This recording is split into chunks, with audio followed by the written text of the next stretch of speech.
নমস্কার বন্ধুরা, তোমরা কেমন আছো? নিশ্চয়ই ভালো আছো। আমি আজকে তোমাদের সাথে শেয়ার করছি চৈত্র মাসের সেলের বাজারে গিয়েছিলাম।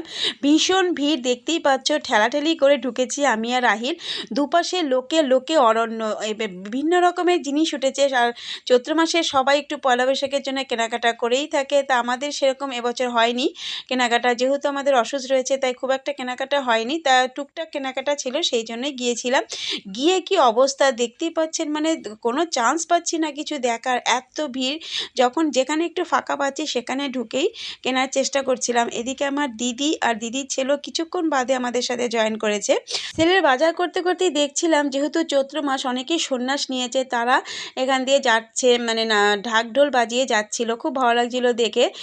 যাই হোক, আর একটা দোকানে চলে এসেছি। অনেক ভিড় ঠেলে ঠেলে একটা দোকানে এসে অবশেষে বসতে পেরেছি। টুকটাক কেনাকাটা করলাম। যাই হোক, কেনাকাটা কমপ্লিট হয়ে গেছে। টোটোতে উঠে পড়েছি, আমরা সবাই চলে আসলাম বাড়িতে। তাহলে বন্ধুরা,